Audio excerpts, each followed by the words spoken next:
Ladies and gentlemen, boys and girls of the YouTube world, CJ Rose's back in the building. Welcome back to the channel. All right. NXT Halloween Havoc has come. NXT Halloween Havoc is done. Ended at precisely 9:30. You love it. 2.5 hour show. So it's good. I love the fact that they actually pushed their PLEs to 7 o'clock, which means they end a little early, which is great. I ain't complaining. I ain't complaining. Plus, I ain't got to wait another hour till 8 o'clock. Starts at 7. I'm good. I'm good. I am good. So I'm kind of running out of space on my phone, so I got to make a space and everything. So I'm going to do this whole review in one video. I remember I did that one time for NXT. I believe that was, I can't remember what it was, but I know it was like, I think 2 shows prior. But I only did that because I really didn't have much to say about the show or to make separate videos about it, so I put it all together. This time I just have no space, so I got to do what I got to do. As you watch the Clippers and Warriors in the background. It's been a very interesting day for basketball. Yo, I wish I bet. I wish I bet because, man, 3 underdogs got it done tonight. And it looks like the Clippers, who were a heavy underdog, could possibly get it done as well. But we'll see. We'll see. But we're not here for that. All right. So the show kicked off with the North American Championship on the line. Tony D'Angelo defended against Oba Femi in a tables, ladders, and scares match. Oh my. So it was supposed to, so it's a TLC match, so it was supposed to be pretty much you climb the ladder, retrieve the title, you win. Apparently, according to what Vic Joseph said, Tony D'Angelo requested that it be pinfall and submission.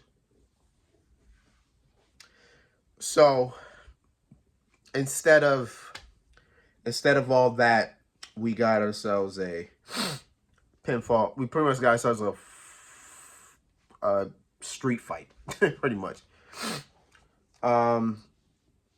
Saw tables, ladders, chairs, saw a crowbar, steel steps come into play as well. All that good stuff. Tony D'Angelo got obliterated through a table. And I mean obliterated, I mean Oba Femi did a whole shoulder block and that table exploded. That shit was crazy.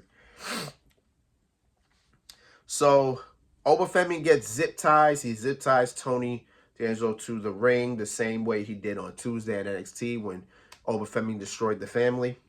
Speaking of the family, they came out and pretty much tried to distract Oba, but Oba took out Lucifino and took out Stacks. Meanwhile, Rizzo was in the corner trying to get Tony out. And pretty much when Oba realized that, he slow walked to Rizzo to the point like he was looking at her like she was his next meal. He was hungry. Man, listen. I looked at Oba. Oba didn't look at me, but I looked at him. And I said, Oba, Kobe, remember that. Rest in peace to the Mamba, but if you don't know, if you don't know what happened with Kobe, I can't tell you anything else. I can't tell you anything else.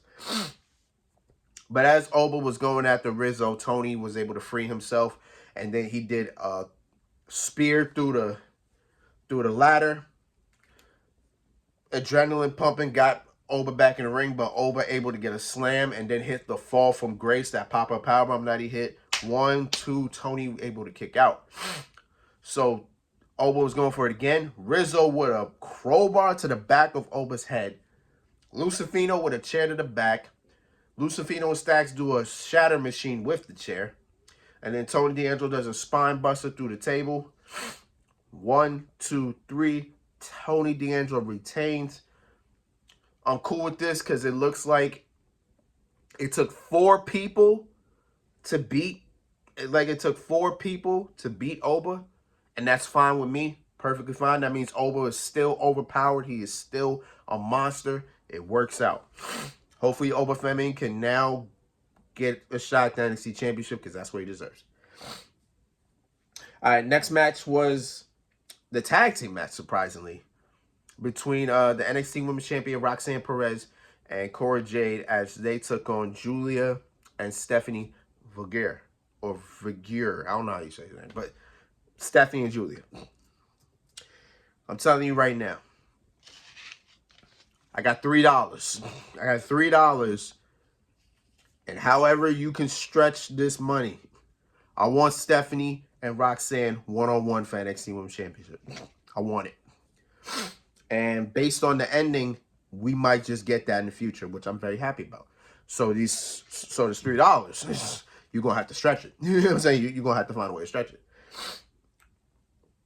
But this was just like Julia and Stephanie, they gel so perfectly. I love them as a tag team. Man, just give them all the belts. You know what? I got $5. I got $5. If you could put Julia and Stephanie in a tag team or as a 2-woman power trip and let them win every championship. Simple. Simple as that. But Julia hits a top rope underhook suplex. And then, she hits a top rope under her suplex, and then Stephanie hits a spiral tap type move, but that gets the win, and Stephanie pinned the NXT Women's Champion.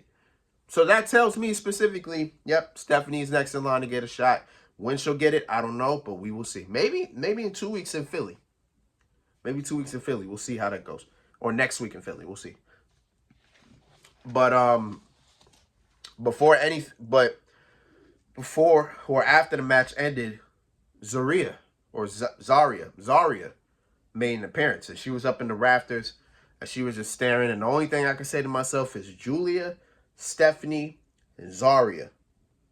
All 3 of those women, that's the future of the NXT Women's Division. It's nuts. It's crazy. And interesting enough, that's not the last time we see Zaria. It's not the last time. Next up was the ambulance match as Andre Chase took on Ridge Holland.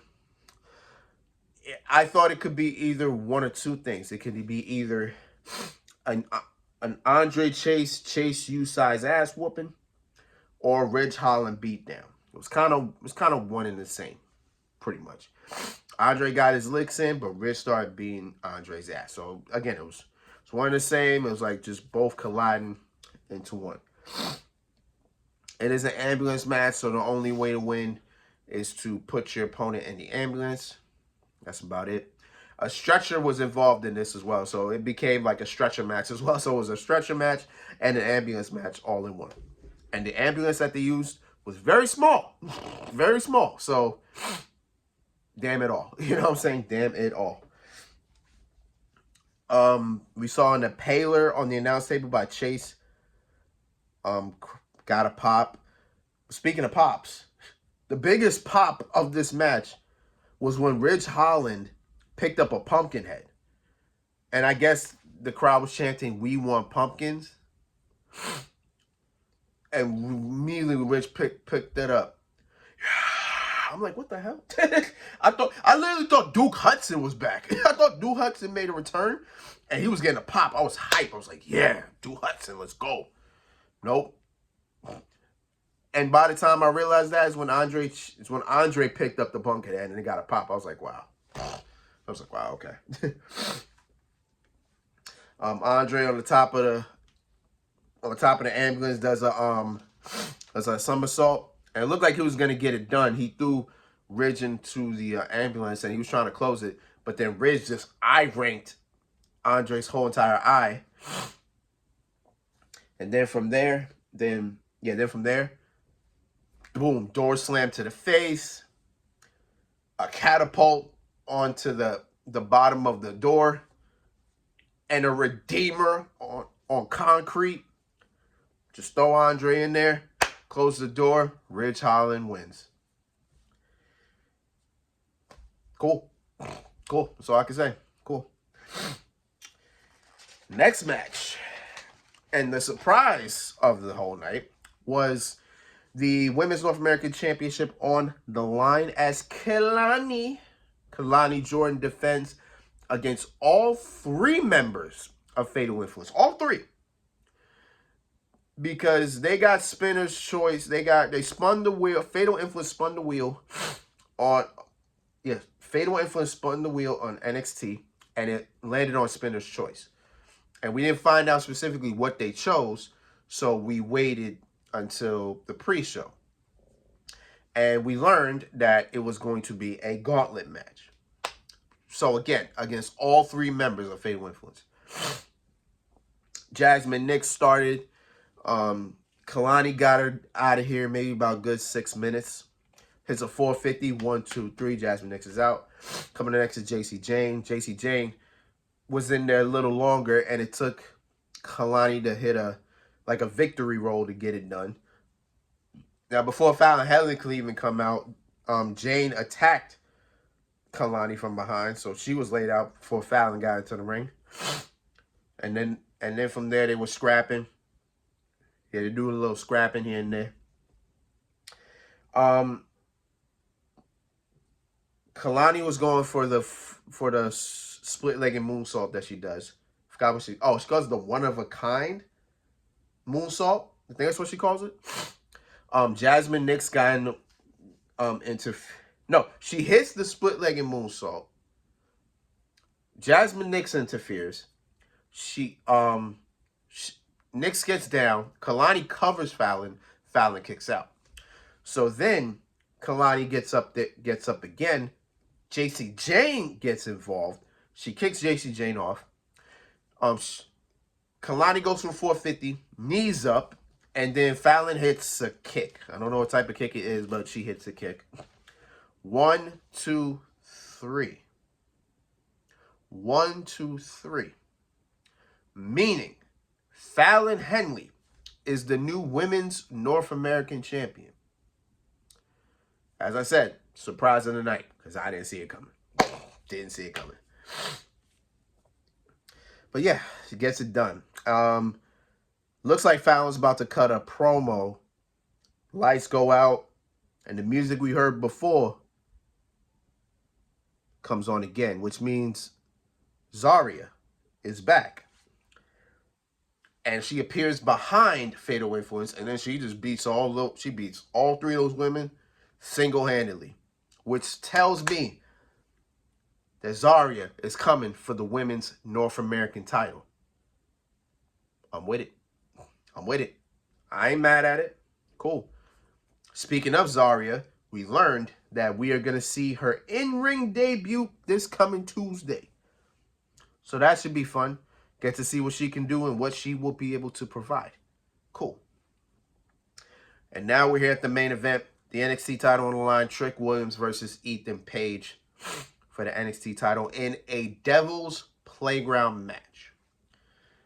Now, I didn't know what a Devil's Playground match was. I thought it was going to be like inside a cell or a cage, and then they got all the weapons on the cage and, you know all that, right?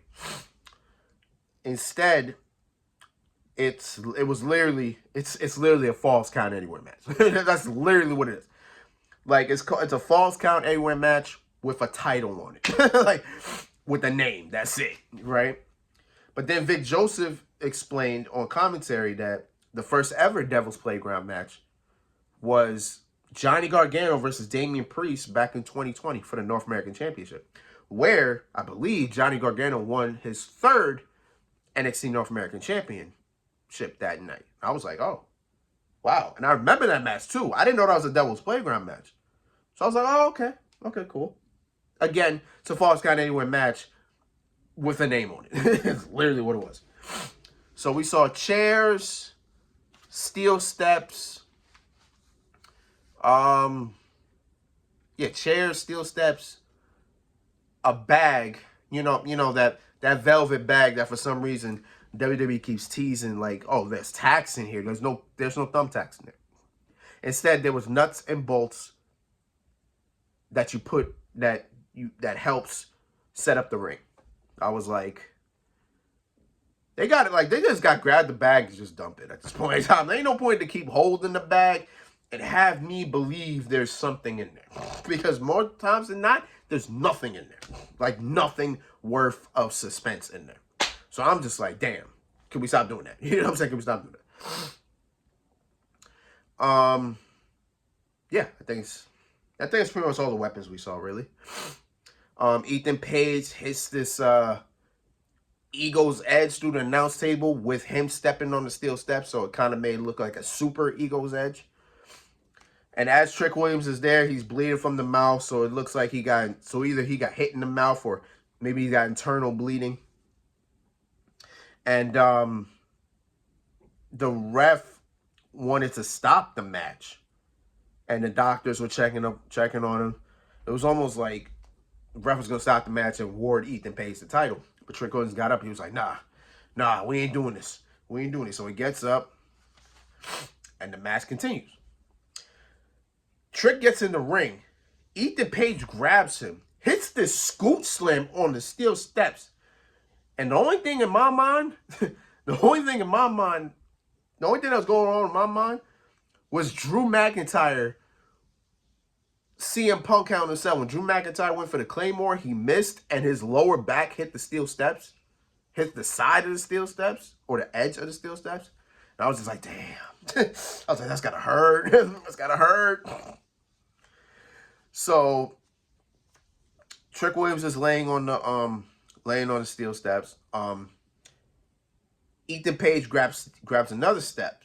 He's about to slam it on Trick. Trick moves out the way.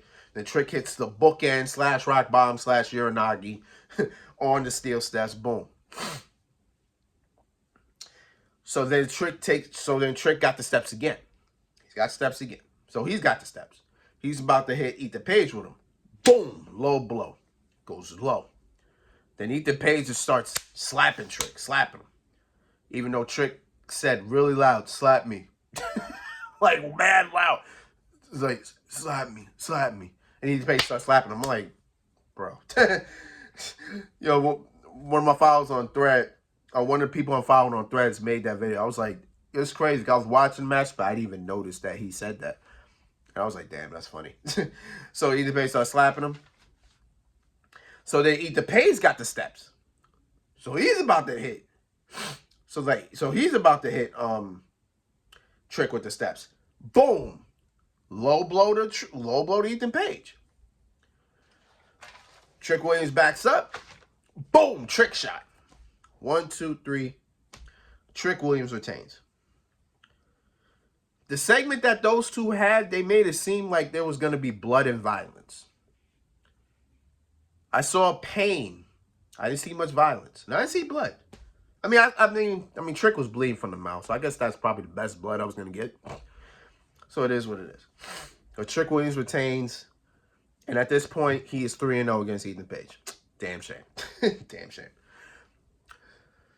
So then, Ridge Holland from behind attacks Trick. I was like, so that's what Ridge Holland is doing next. He's going after the NXT title, which I'm cool with.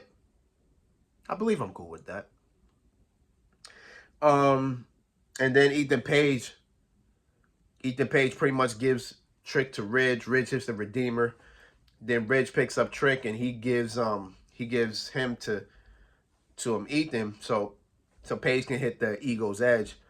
When out of nowhere, Bubba Ray Dudley, who he and Ridge were going back and forth twice on Halloween Havoc, comes in, intercepts. Big Bubba takes off the leather jacket, takes off the hat, starts going crazy on Ethan Page and Ridge Holland. And that tells me this. Ridge Holland and Bubba Ray are going to get involved in something. Ridge Holland, it might be Ridge Holland and Ethan Page versus Bubba Ray Dudley and Trick Williams next week in Philly. Yeah. Bubba's coming. Bubba's donning the whatever. He's going to be in the ring. It just feels like it. Which I'm cool with. You know, I ain't mad at it. And, that was the NXT Halloween Havoc review. Pretty good show. I was entertained. Nothing was crazy. Nothing was wild. It was a pretty solid show. You know what I'm saying? 2.5 hours. Flew by flew by like that. You know what I'm saying? It was all good. And so, yeah, that's all we got for today. But until then, it's been Rose, man. Thanks for watching. Thank you for all the support, as always. We got another special weekend coming up. Next week, next Saturday, or this Saturday, Crown Jewel. Expect my prediction video. Expect that Wednesday or Thursday. Wednesday or Thursday. In the meantime, you'll see my 2K25. You'll see my Sparking Zero. You already know. But until next time, peace, love, 100. You heard?